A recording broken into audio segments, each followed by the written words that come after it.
तो कई लोगों से मेरी बात हुई, तो लोगों ने कहा 60% लोगों ने केवल इस आधार पे वोट दिया है कि वो नरेंद्र मोदी और नीतीश कुमार को बराबर रूप से बिहार के विकास का कारण मानते हैं। आज के दिन में अनचैलेंज लीडरशिप वहां पे नीतीश कुमार की, अनचैलेंज लीडरशिप। तो आप सुन रहे थे प्रदीप वर्मा को, जिन्होंने कहा कि अनचैलेंज लीडरशिप जरूर है नीतीश कुमार का और वो जीत हासिल करने वाले हैं, गदगद हैं ये तमाम नेता। बातचीत यहाँ पर अन्य अन्य सीटों पर हो रही थी, प्रत्याशियों पर हो रही थी। मैथिली ठाकुर पर एक विशेष चर्चा हमने जरूर कर ली क्योंकि इस बार उनका ये पहला चुनावी रण है और इस रण में वो क्या कुछ दम निभा पा रही है ये देखना बेहद दिलचस्प होगा।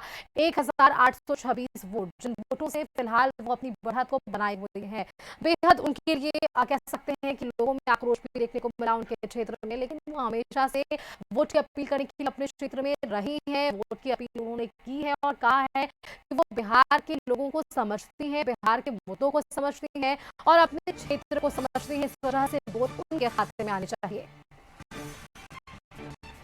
तो नालंदा जिले की बात कर लेते हैं। नालंदा जिले की हिलसा विधानसभा सीट का रुझान समझ में आया है। बात करें तो आरजेडी उम्मीदवार शक्ति यादव 1269 वोट से आगे चल रहे हैं। जेडीयू के कृष्ण मुरारी शरण भी पीछे है। तो ये अपडेट सामने आ रही है, जेडीयू के कृष्ण मुरारी शरण जो है वो पीछे है। आरजेडी के उम्मीदवार शक्ति यादव 1269 वोट से आगे चल रहे हैं। पर्पल की अपडेट कशिश न्यूज अपने दर्शकों तक साझा कर रहा है। अपडेट्स के जरिए हम आपको ये जानकारी जरूर दे रहे हैं कि अब तक के रुझान क्या कुछ कहते हैं, कौन आगे चल रहा है, कौन पीछे चल रहा है, जादुई आंकड़ा किस तरह से पहुंच पाएगा, कौन से विधानसभा क्षेत्रों में किस राजनीतिक पार्टी ने अपनी पूरी ताकत लगाई और वो ताकत कहां जीत हासिल हो पाई। ये तमाम सवालों के जवाब आज शाम जरूर मिल जाएंगे और उसके बाद ये निर्णय सामने आ जाएगा कि इस बार बिहार में किसकी सरकार और क्योंकि आज किसके सिर सजेगा ताज जनादेश, क्योंकि है आज इन तमाम स्लोगन के साथ भी हम कह सकते हैं कि लोगों में उत्साह जरूर था आज की मतगणना को लेकर। नालंदा संवाददाता राजकुमार फोन लाइन पर है। राजकुमार, आरजेडी के उम्मीदवार हैं शक्ति यादव लगभग 1300 वोटों से आगे।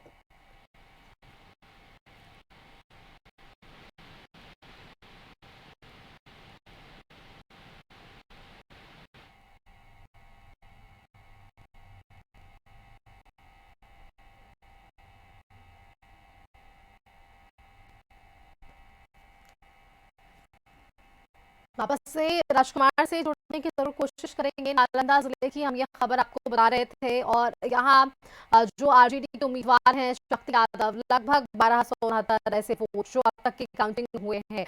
टेबल की बात कर रहे हैं तो टेबल वाइज यहाँ पर काउंटिंग है और काउंटिंग में जो भी कह सकते हैं प्रत्याशी जो आगे चल रहे हैं उसकी जो अपडेट ग्राउंड जीरो से हमारे संवाददाता हम तक साझा कर रहे हैं, उन अपडेट्स को हम अपने दर्शकों को इस ब्रेकिंग पैलेट के जरिए जरूर समझा पा रहे हैं कि इस वक्त वो कौन से प्रत्याशी हैं जिन्होंने अपनी जीत का जो संकल्प लिया था आज वो संकल्प पूरा हो जाएगा।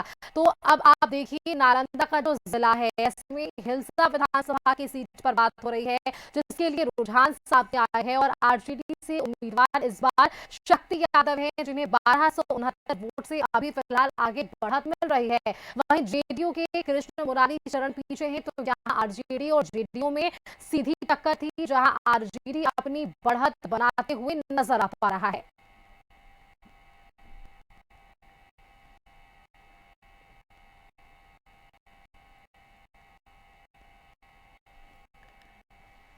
बिहार विधानसभा के इस चुनाव को समझना बहुत आसान नहीं था। आप देखिए प्रत्याशियों ने जिस तरह से अपनी तैयारियां की और उन तैयारियों का जो परिणाम आएगा वो आप उससे आंकलन लगाइएगा कि जो तेजस्वी यादव कह रहे हैं 72 लाख नए मतदाता जुड़ गए, मत प्रतिशत बढ़ गया, वो किसके खेलने के लिए बढ़ा और उनका रुझान क्यों था, किस मुद्दे पर उन्होंने वोट किया और उसके बाद तमाम जो एग्जिट पोल्स कहते हैं वो भी स्पष्ट हो जाएगा कि क्या जो एग्जिट पोल्स आए मतदान के बाद वो सही थे या एग्जिट पोल ही एग्जैक्ट पोल है।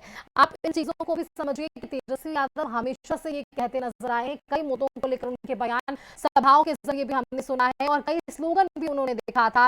कई स्लोगन के जरिए उन्होंने जनता को जागरूक करने की कोशिश की थी, जिसमें उन्होंने कहा था कि तेजस्वी आएंगे, तेजस्वी ही हैं, तेजस्वी ही रहेंगे, ये तमाम चीजें थी।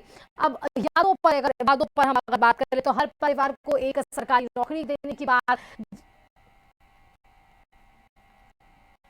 संवाददाता राजकुमार वापस से फोन लाइन पर है, आगे जुड़ने से पहले मैंने से बातचीत कर लेते हैं। राजकुमार, नालंदा जिले की हिलसा विधानसभा को लेकर अपडेट बताइएगा। हाँ, देखिए हिलसा से आरजेडी उम्मीदवार जो शक्ति सिंह यादव अभी आगे चल रहे हैं। इसके अलावा जो 6 विधानसभा से सभी जगह से एनडीए के जो गठबंधन के उम्मीदवार है वो सभी आगे।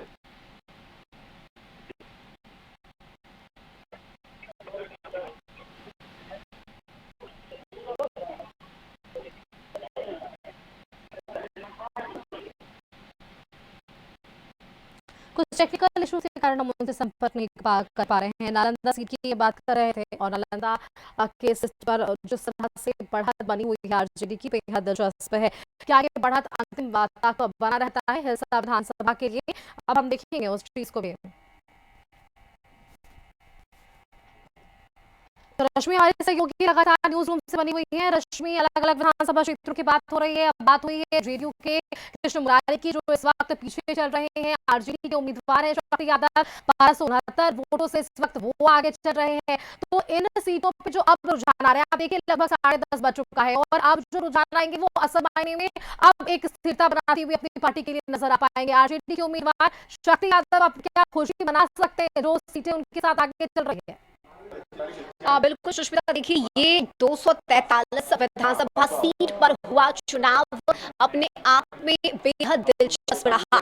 122 का वो जादुई आंकड़ा है और इस आंकड़े को कौन पार करता है, किसका राज तिलक होता है, इसके लिए हर कोई इंतजार कर रहा है और हर किसी के नजर के सामने इस वक्त टीवी स्क्रीन है। टीवी स्क्रीन के सामने बैठकर बिहार की जनता भी ये जानना चाहती है कि आखिर उनके सीट से, उनके विधानसभा से कौन से प्रत्याशी आगे हैं, कौन पीछे हैं। और हमारी भी यही कोशिश है कि सबसे तेज और सबसे सटीक नतीजे हम अपने दर्शकों को बता सके और इसी के साथ अलग अलग जिलों से लगातार हमारे संवाददाता जुड़े हुए हैं, जो अलग अलग मतगणना केंद्रों से अंदर की खबरें हम तक पहुंचा रहे हैं।